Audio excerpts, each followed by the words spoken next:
3个月，在数十个村子中最终定下这座院子。之所以选择这座院子，很大程度是因为这棵古槐树打动了我。俗话说得好，家有一老，如有一宝。房子再怎么破旧，有这棵树在，有股灵气，有种顽强的生命力在滋养支撑着整个院子。这是一座有灵魂的院子，和别的小院就拉开差距。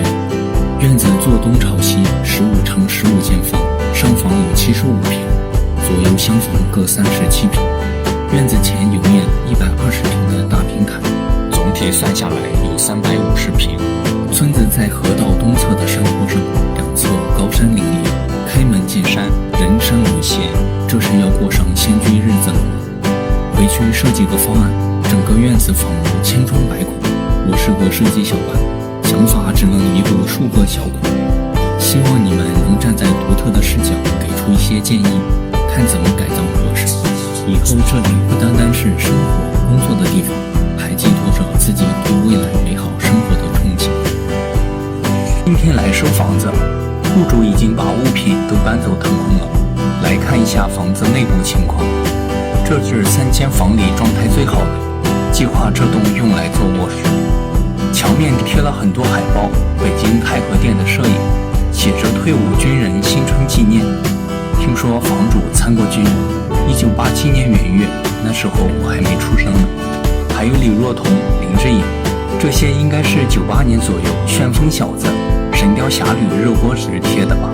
当年的金童玉女啊，为啥没贴古天乐呢？还有08年周杰伦出的《牛仔很忙》，看来搬走没多少年。上阁楼看了一下，小窗户采光不好，什么也看不清，堆放了一些杂物。这一栋坐北朝南，墙体、屋顶状况都一般，位置朝阳，采光还行。这3间可以用来做厨房。2楼堆放了一些瓶瓶罐罐，这针灸壶80、90年代家庭必备啊。这是上房右边的一间2房。1楼屋里漆黑一片，以后做洗手间、浴室。2楼也是一片狼藉，屋顶露个大窟窿，采光真好，真是打开天窗说亮话呀。这是以前收麦子打麦场上用的3叉戟。这些竹篓、竹椅，风吹雨淋的也都不能用了。透过这个窟窿可以看到屋后的风景，群山环绕。这个窟窿位置留着，可以做个玻璃天窗，卫生间采光的问题就解决了。这间是上房，屋里留了一张旧桌，4、5点钟太阳直射屋里，还是这么暗，没啥好看的。左边还有一间2房，准备和主房打通做工作室。上房的5间都没房顶，用石棉瓦简单做了保护，都要重新盖屋顶，工程量比较大一点。好在土地结构都还在，里面的大梁状况还可以。这一束光打在陶罐上，看着多美。希望我能通过改造照亮整座院子，让老房子重新焕发新春。又是一棵古槐树，这里门前屋后种槐树的挺多的，房子全部坍塌了，没法住了。房子都破成这样了，过年还回来谁看你？这2天跑了几个市场，买了些工具，梯子、铁铲、大锤，用来拆墙、清理垃圾，还有脚手架、电钻、工具箱。先把一些常用工具备一下，能想到的也就这么多。先开工，后期根据需要再添置款。择日不如撞日，就在6一儿童节开工，自己的年龄除以3也能过。生活需要仪式感，搞个小仪式，山里禁放烟花爆竹，推着一串气球，听几声响算了。山神土地老爷们，搬家，我要开始装修了。开个玩笑，不是为了拍视频取个景，我也懒得搞这一套，前几个工作室也没搞过。开干了，没有物业，不用办理手续，也不用交押金。朋友还劝我要不要找个人看一下院子风水，选个日子开工。要是听周围意见，就不会在山里租下这个院子。左右不前时可以咨询一下。决心要做的事，那就没必要一往无前干就完了。听了也是众说纷纭，徒增烦恼，不考虑那么多了。宋式风格定下来了，但是具体布局、各个功能区的位置该怎么划分，还在思量。阁楼要不要拆，墙要不要砸，拆哪里砸哪里都没有确定，具体施工步骤还是一头雾水，一时也理不清，先放着吧，慢慢整理思路。当前的任务是先把屋顶的垃圾清理出，屋顶也要先盖起来，没有屋顶都算不上房子。预算呢？没有预算，也不能提前告诉大家5万改造个院子，还是15万改造个小院，但会不定期分阶段给大家说一下改造小院的详细花费开销。具体的工期呢也没有定，哪位哲人说过，没有规划的日子是不值得过的。不是不想规划，同样是没有概念。在装房子这块，我是4季不分，五谷不食，也不给自己设限了，慢慢来吧。10月1最好，大年初1也无所谓。疫情肆虐，在大山里好好享受改造的过程吧，希望是享受。好，出个施工方案。修房顶算得上改造小院里最大的工程了。瓦房是个技术活，讲究的地方也多，自己不敢尝试，试错成本太高了，还是交给专业的人员吧。我搭把下手，顺便学习一下瓦工技艺，开了一张需要购买的材料表。瓦工师傅说，和南厢房的户主还是战友，他们是74年当的兵，大梁主结构都还好，把屋顶搭上瓦就行。出了2个方案，一个是按照当地传统技艺，先定木船，再铺上竹席、芦苇席、柳条席都可以，在席子上铺泥，然后再摆放青瓦。第2套是不用木船和席子了，直接踩厚木板把屋顶全部覆盖一遍，做一层防水，再铺泥上瓦。让我自己做决定用哪种方法。第一个费时费工，成本低一些，第2套成本高，但省时，质量也好。我去附近木料厂看了一下，很多老房子拆下来的木料，需要的材料都有，几块钱一根木船，就是没有适合的草席。在网上查了一下，但都成工艺品了，价位太高。又去原木厂咨询一下木板的价格，定料的大概流程，大概是1000一立方木料。衡量一下，比较倾向第2套方案。又去看了一下防水布、青瓦，现在大概了解什么情况了。这2天把材料都准备好，准备修房顶。桌子里留下的杂物我翻看了一下，翻出了上房户主留下的几本旧书。见微知盲，看得出来也是一位善于思考的人。有《象棋棋局》、诗词文集、中国历史、中国史里写的一句感悟，可以引人发思。虽然早已读过，还是有所感触。特别是我现阶段还有疫情期间封锁在家的人们，可以说任何人在任何地点读到“时间就是生命”这段话，都会驻足冥想，抽离现实，引发对光阴、人生、流逝的思考，会将人拖入无边无际、虚无的海洋里。思考就像漂泊在海洋上的冰山，不单单有展露在海面上生活中的部分，还有海面以下庞大深邃的体积，大多时候我们自己也毫无察觉。还有一本笔诗词，数十年的陈放，色彩依旧饱满亮丽，有各个阶段的插图配文解释，印刷质量非常好。长征、沁园春雪，还有橘子洲等经典诗词。我去年在湖南海庄岭中刀小院，师傅们已经工作1个多小时了，上房的石棉瓦都快拆完了。我起的也不晚，只是刀小院需要1个多小时的路程。师傅们在这干嘛？我不能在现场帮忙了，要下山到县城里准备改造屋顶的材料。路上正好碰到一家拆房子的，材料单上有青砖，1分钟达成交易，我出5毛，他说6毛，我只要300块砖，数量太少了不卖。我是看着青砖品相好，又着急要，直接加2毛成交。回去师傅说市场价要1块多。下午到小院，屋顶拆下的垃圾都已经运下去清理干净了，没有屋顶看着敞亮多了。这座房材质是混搭，南边耳房全部是石头，这边隔断上半部分还是土坯墙，木质结构都很好，没问题。最上方有一根领条有点腐蚀空心，需要更换。量了一下长度，周长，到旧木市场买了1根。之前来了2次，说要用木船竹席，师傅还给我解释了好多相关知识，了投的还不错。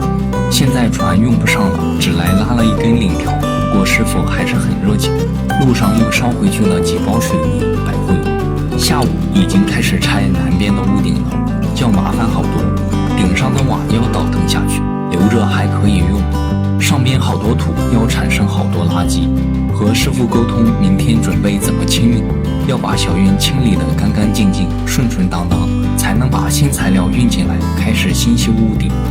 院子在坡上面，左右前3条道都只能从石台阶走上来，把南边围墙拆了一个口子，好来回进出运材料，但路中间还有棵树过不了车，所有的材料都要半路卸下来，再用小车运到院子前面来。下午又来了2个师傅，带了个男孩，算是体验生活吧，把河沙运进来筛了一下。傍晚6点已经开始拆院子里这半边的瓦，我要提前回去，路上又到木料厂催一下木板，定的时间短，没有适合的尺寸，要从别的厂调过来，沟通一下，尽快赶出来。回来整理视频，看下来1天干的活还不少，东奔西跑挺充实。到了什么？正式开工改造的第2天，依然是各种拆，扔啊扔，卸啊卸，撬啊撬，倒啊倒，扫啊扫，砸啊砸，能想着描述动作的词都用上。几个大伙上房梁上把腐败坏掉的领条拆了下来。大师傅在院子前把我昨天买回来的领条修整一下，拉大锯是2个木头，我也刚好上面，只能站上去，让木头尽可能减少晃动。抛去旧面，木头露出来水纹一样的花纹还挺漂亮。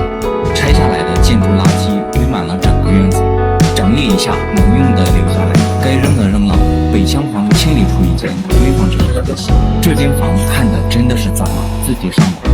马有4蹄行千里，人靠双手创奇迹。以后改造的地方还多着呢，要尽快适应这种高温下繁忙的状态，把能用的木柴堆放进来。过年某些地支意思走就是背的越多，来年挣的越多。看看我这是堆放了满屋子的，眼睛捕捉到一个晃动的东西，仔细一看是一枚铜钱。我又把所有的木柴翻看了一遍，找到了5枚，有1枚腐败的厉害，掰断了。院子中的垃圾里应该还有，也不能为了这几个破铜子折了腰，把院子里的垃圾再翻一遍，也不值几个钱。下班到村前的河道里洗洗身上的灰，每天工作完能在村前的河里洗个凉水澡也是一件美事。下午就要安排清理垃圾了。由于当天是端午假期的第3天，进山的人多车多，运垃圾不方便，和师傅商量后下午都休息了。我把院子前的卫生打扫一下，房门都锁好了，把院子门口堵上，防止小朋友进来出什么意外。计划是把每天的改造进程同步日更，改造起来才知道事情太多了，是真的没有时间精力整理发布。路程太远，每天来回跑，室外工作1天，体力严重透支，回来洗洗涮涮，倒头就是没有专注力整理视频。视频叙事是按照工作时间线评估指数，算是流水账，文字有点生涩，不太通顺，缺少趣味性，大家勉强听吧，也没有预写脚本文案，以后尽可能快的更新。回来又去木料厂开好的木料质量，用的是桐木，轻便不变形，尺寸是4公分厚，经济实惠，木料也好找。村里路口找好的农用车已经在路口斜坡下了，架了几块木板，看来是要往上推，虽然远些，多跑了几十米，但坡度减缓了不少，方便装车。2辆小车往外推，2个人负责装，我就在旁边帮忙扶一下，推一把。1个师傅在车上再堆叠一下。3米多长的板子也没有固定，冲上去1人1车，上下颠得很厉害，要把车推上去还是要有点技术。一上午院子里就清出3大车的垃圾，但还不到总量的一半。楼顶拆下的土都在阁楼上，太多太重了，从阁楼上往下运实在是费力，把木板敲下来几块，全部扒拉到1楼，再往外倒腾。墙皮也是时不时的往下掉，都已经沙化了，和粉尘一样，本地话形容叫没有力量了。老土已经失去粘性硬度，抓不住墙了。有些塑料化工制品时间久了还风化了，和何况这本身就是泥土，也没掺杂粘合剂，这墙和什么材料也不会粘合。以后室内改造看怎么处理吧，也是个大难题，有待攻克。这就是清理完垃圾的阁楼，阁楼的木板也都腐烂掉了，上边走人也不是很安全，后期这些都要拆掉。中午有人进来院子里，一通打鼓，床桌子搬出来扔在门口，让搬也不搬走，口头承诺，君子协议真是靠不住。事情一定要落在纸面上，越细致越好。事前多写字，事后少拌嘴。我吃亏也不是一次两次了，还是不长记性。不说了，该呀。左边耳房里也是乱七八糟，一屋子的废旧物品，装了10几车。清理完上面的杂物，看到地面也没有硬化，地上还是一层几十公分厚的虚土，难搞。大师傅在屋子里把领条两头开榫卯卡口，这根领条是和两边榫卯咬合连接的。给师傅看一下我前一段新买的凿子，还没拆封呢，看能不能用上。说我买的这种不行，搁不住砸，不是开大木料用的凿子。下午定制的木板送来了，有6个立方，2个尺寸。屋脊的上半部分是1.6米，下半部分加上墙体和伸出来的屋檐有2.1米长，都要一车一车的推进院子里，还是要带头干呀，空话一场，五谷不长。桐木的干湿分量能有4、5倍的悬殊，湿桐木死沉死沉的，搬不动。运完木料，我们又把新领条上到房梁上去。站上去一看，承重墙的土坯也都塌落了，这边的领条都快滑掉了，这些都要处理，头疼啊！想着再运一车垃圾，1.6米的木料又运来了。这里的山坡太陡，农用车负重爬不上来，平原的话一车就运过来了。今天就这么多活，搬完下班。老师傅下班看着这破房子也是叹息不止，犯了难，替我烦愁，怕我收拾不出来。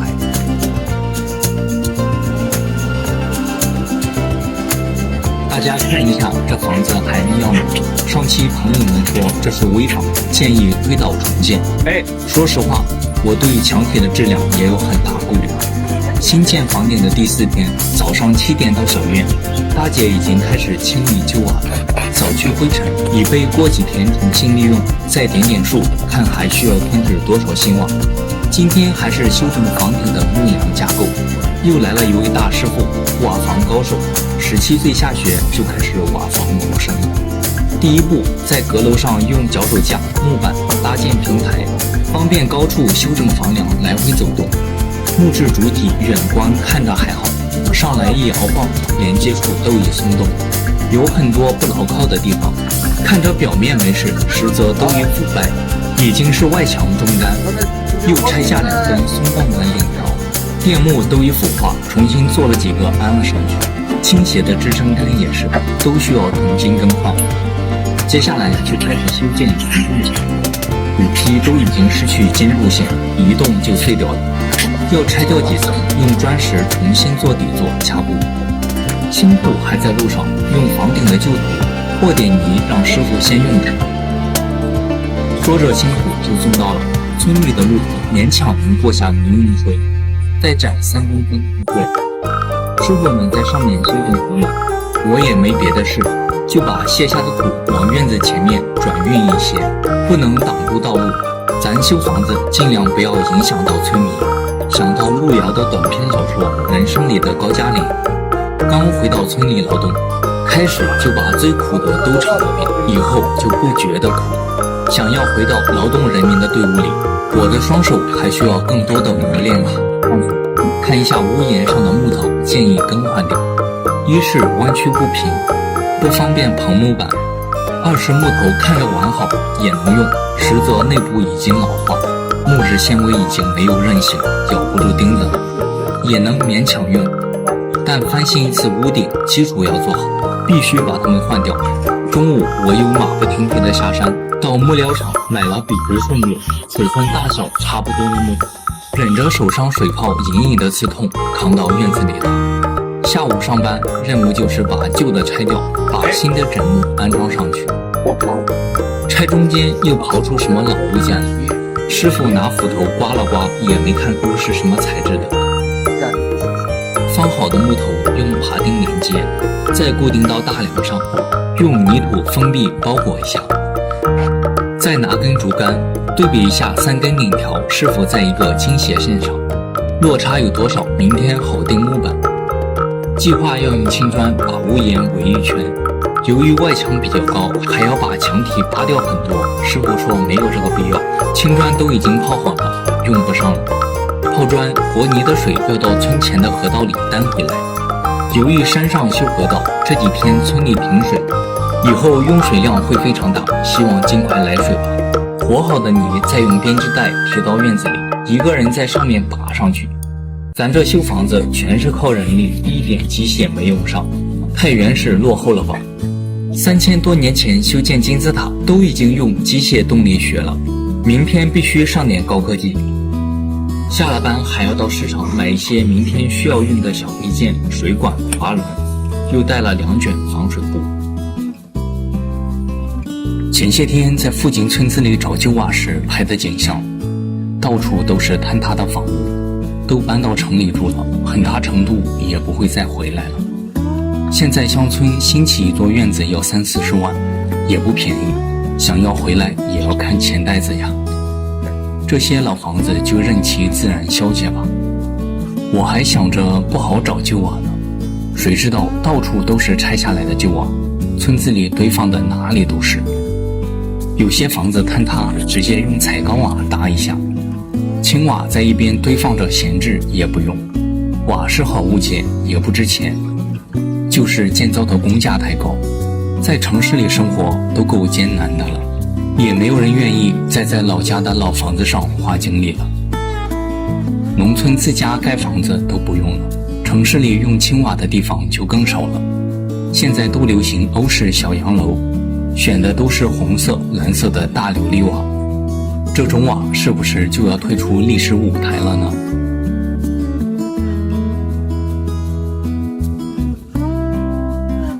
太阳刚露出粉红的脸蛋，我又开启了新一天的改造征程。修建房顶的第5天，去小院的路上顺便捡了几包麦秸秆，到瓦房阶段会用到很多，要多储备一些。还好赶到收麦子的季节，不然这东西还不好找呢。今天就开始铺房顶的木板了，2位师傅，一位负责下面2.1米的板子，另一位负责上面1.6米的。下方伸出来30公分做屋檐，走一根线做参照对齐，锯掉上半部分一截，再敲7-8个钉子就算完成了。上半部分同理也不复杂，就一点看着不爽，是板子太厚还是锯片太小，就差2厘米，东倒西歪4-5刀切个断，切口跟狗啃的骨头茬一样，没有一刀过去，啪嗒一声掉落的畅快感。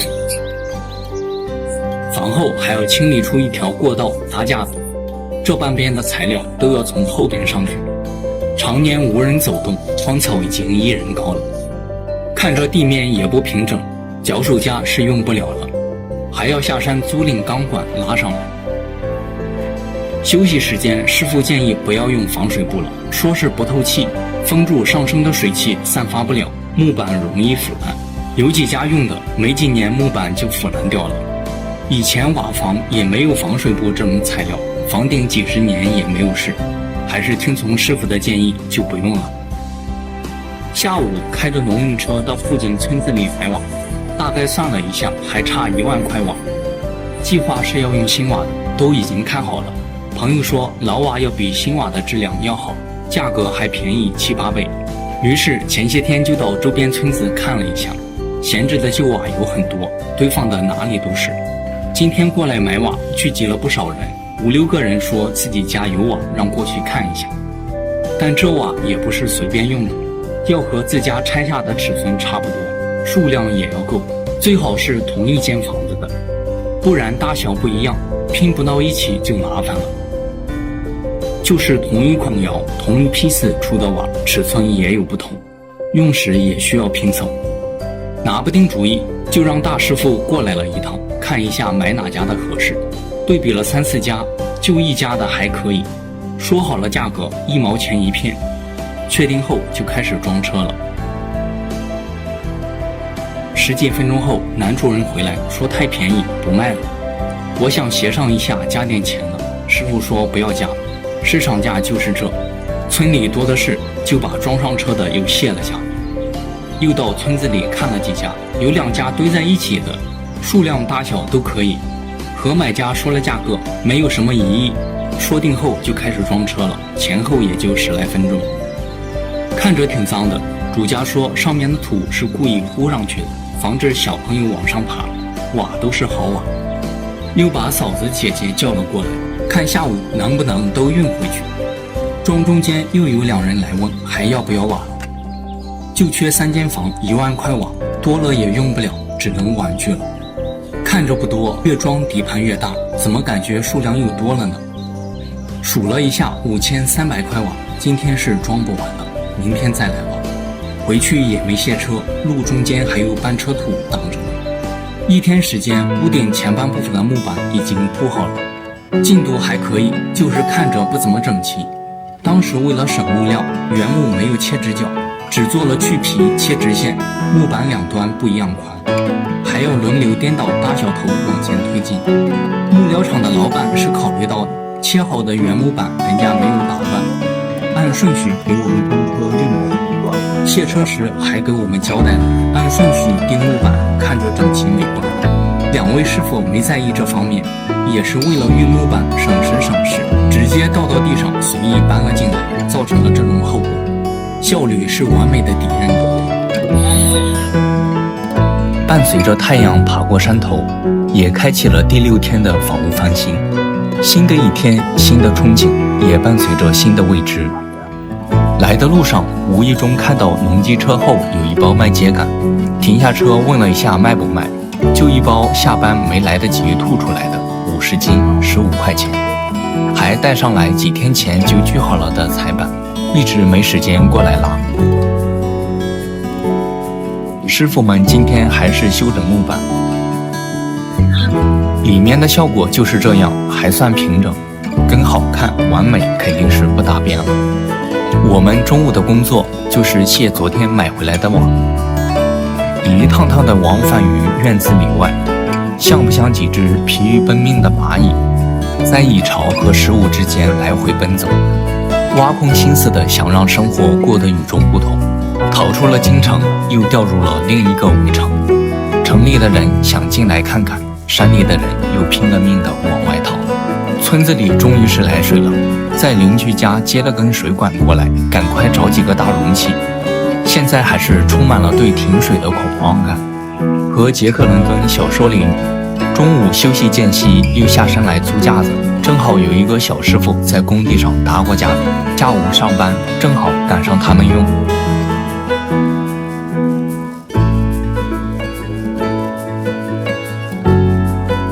我开上农用车，和2位姐姐去把剩下的旧瓦装回来，和旁边的做了一下对比。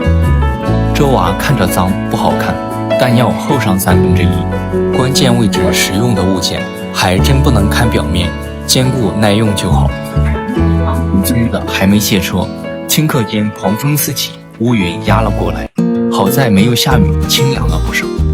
6、7月的天像极了婴儿的脸，说变就变。能在山中感受风雨也是乐在其中，手头的活也没有停，让狂风来得再猛烈些吧。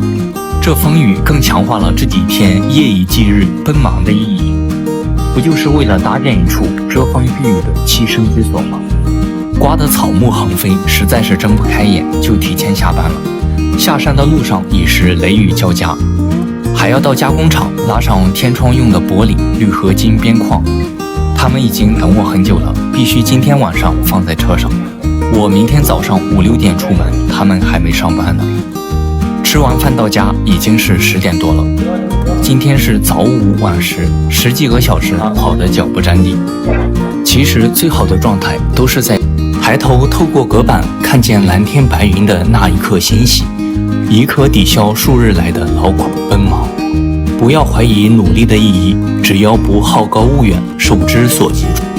到村子里先叫上师傅，把玻璃运到院子后面。刚到前院就听见喊有蛇，从老房里爬出来，钻到院墙里面了。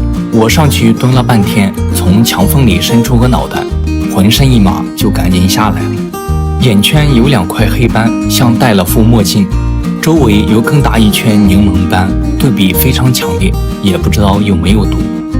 今天用生命的源泉混合麦秸秆、泥土提前泡透，明天就用这新泥让老房子改头换面，焕发新生。既然选了这些破墙烂瓦，不妨将它像烂泥一样踩在脚下，只要你用尽全力的搅拌，终将成为我们建造美好生活的砖瓦。这世上的路都有尽头，没有尽头的是开阔者的脚步。泥泞的道路虽然使脚步略显拖沓，要相信踩过这段难行的路就是康庄大道，从泥泞不屈中走出的脚步才能更加稳健从容。中午的工作就是钉彩板和岩板，钉上后在房子上走动，有个落脚点，也是起到泥土侧滑、瓦片掉落的作用。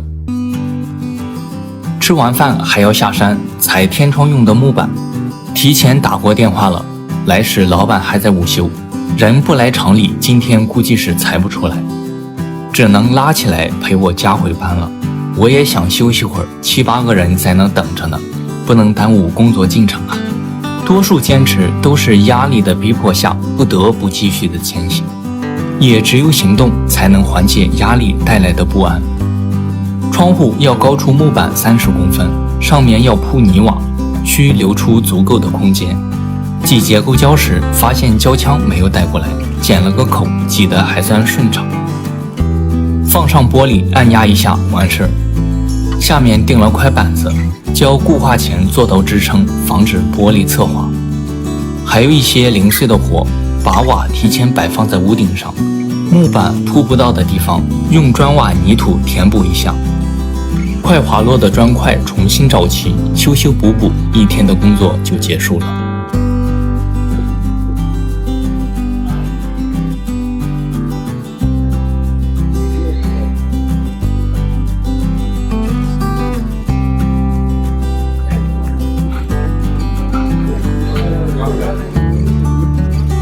在效率就是生命，时间就是金钱的时代，也只有在大山深处再用这种全人力的方式盖房子了。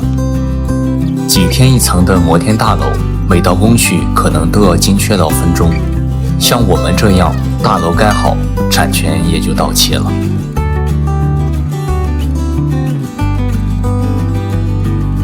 起个屋脊要这么多道工序吗？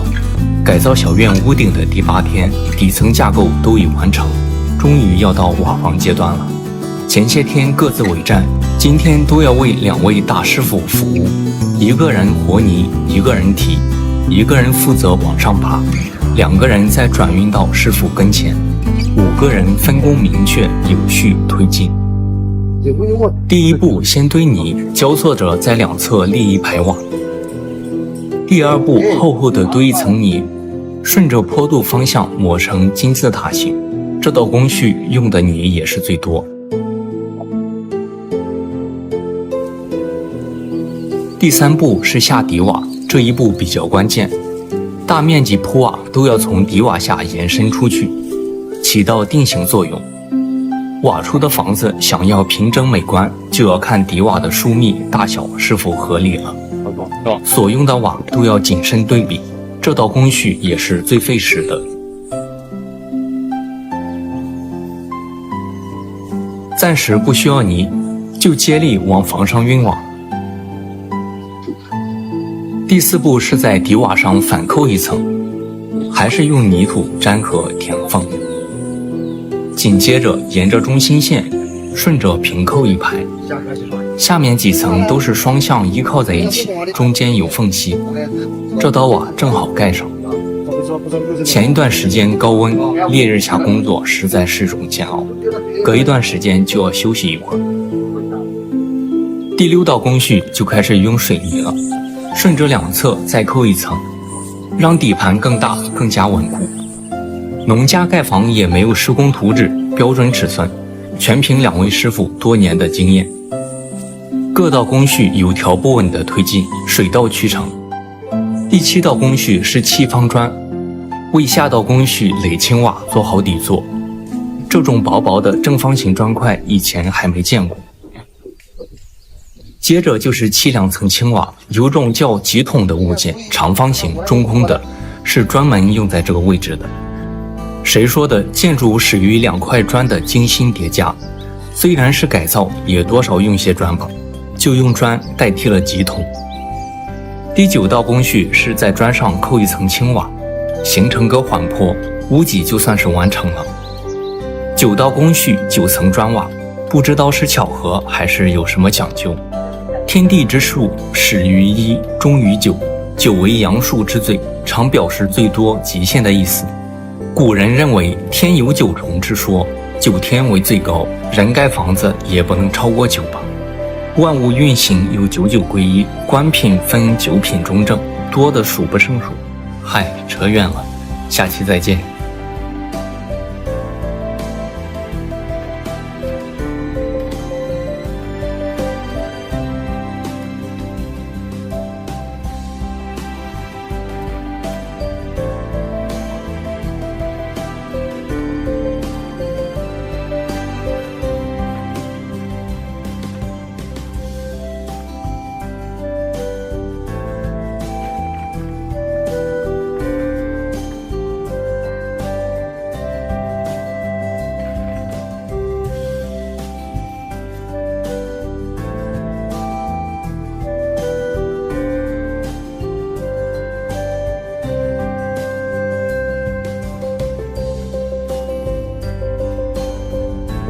北方的朋友回避一下，让南方的朋友看一下我们是怎么挖房的。把屋脊起好后，今天就开始大面积铺瓦了。第一步是在木板上铺1层6-7公分厚的泥。上期有网友留言，起屋脊用泥做什么？北方冬天是很冷的，虽然每到冬天南北方哪个更冷一直有争议，但就天数来说，北方更漫长。泥土可以保温隔热，稍微漏点雨水也可以吸收掉，不至于漏到室内。还有一点就是不易热胀冷缩开裂，里面掺的麦秸秆也是起到这个作用，防止开裂的。接下来就是从下往上叠瓦了，这和我最初想的一致。先在最边上铺3排，中间有4-5公分的间隙，这应该是留的容差，宽一点窄一些，可以在2边稍作调节。然后在缝隙上扣2层瓦。有留言要用白灰，说是不长草不钻蚊虫，这就是用白灰水泥拌出来的料。2位师傅，一位在前铺从南往北推进，一位在后铺反方向铺设，这样可以蹲在左边，保持最舒服的姿势，用右手施工。压完边就开始一次走4道大面积铺瓦了，所用的瓦也不能有丝毫马虎，根据周边的尺寸，每一片瓦都要做挑选，有时大瓦用得多，有时又缺大的，有些一连4-5块都不合适，这都要根据经验做调节。靠近屋檐房脊的位置，要使用水浸泡过的瓦，瓦之间也要用白灰填充粘合，中间的部分则不需要。2位师傅都是几十年的老把式了，手法稳健，有时要往下压，有的要往一起挤，有些又要整体往上推，操作行云流水。看似是简单重复性的堆叠，但要做好整体把控，每一片放在哪个位置都要经过计算的，才能做到严丝合缝，排列美观。没有几十座房的经验是操作不了的，我也只能在一旁做好拍摄，记录下整个过程。7月份的太阳在头顶剧烈的燃烧，下午3点上工，阳光像麦芒一样刺痛着皮肤。这位师傅出的汗可以用汗如雨下来形容，一点也不为过。汗水滴落的频率比钟表的滴答声还要快。一个人要知道为什么而活，就可以忍受一切痛苦。我想多数人回答不出来为什么，也只能忍受。就像余华说的，就是单纯的为活着而活着。北方瓦房都在春天，雨水少，气温也合适。我这是没办法赶到这个季节了，大家再坚持几天吧。上面有2个小工跟着，就是铺泥时来回跑，忙上一阵。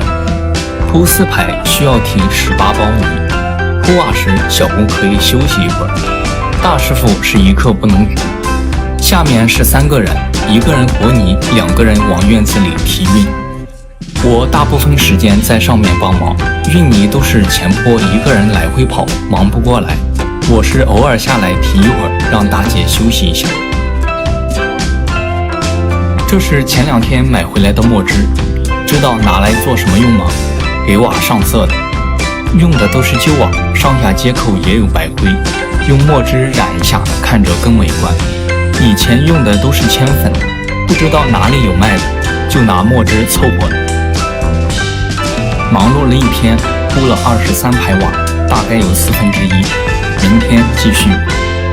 我说盖瓦，下雨不会漏水吗？翻新屋顶的第11天，不敢代表北方，至少山西、河南这边的民房多是采用这种方法。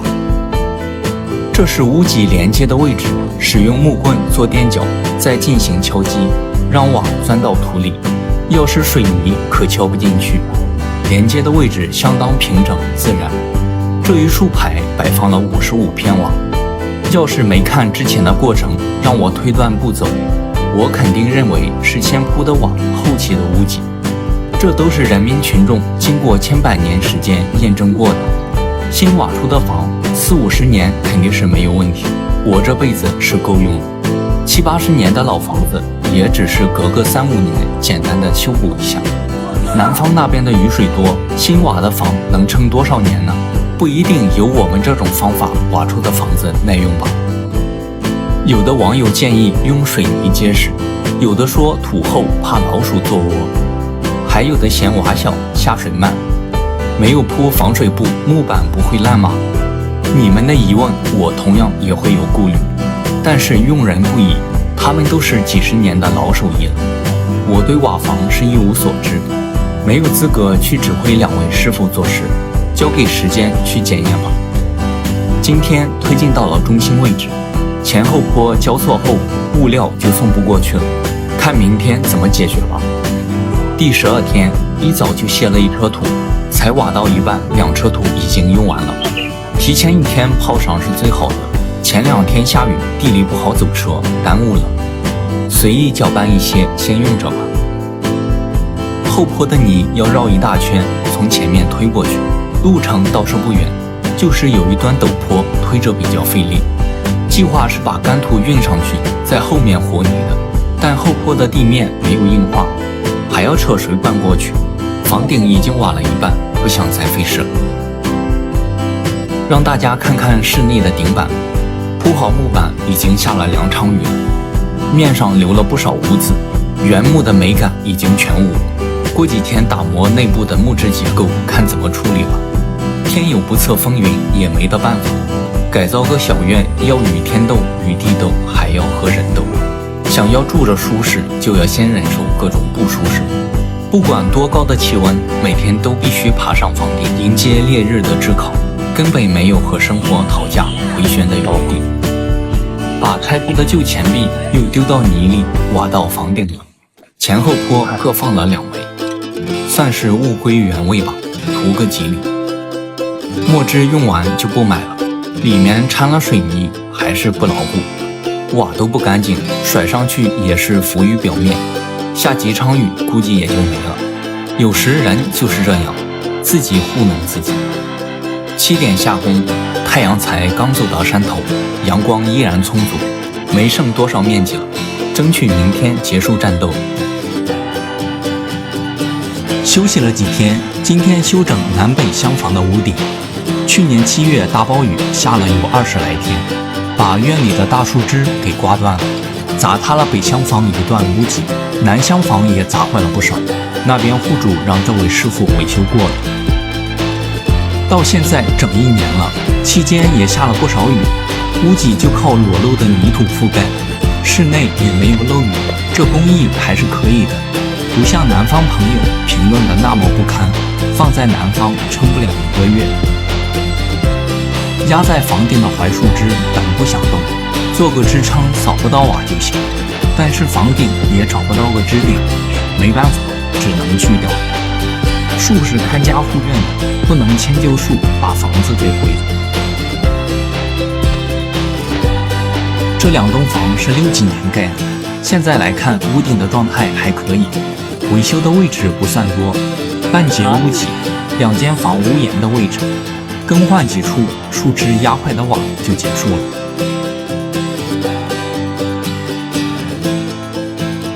就是垃圾太多了，多年的枯枝落叶没有扫过，缝隙里清扫不到，费了不少力。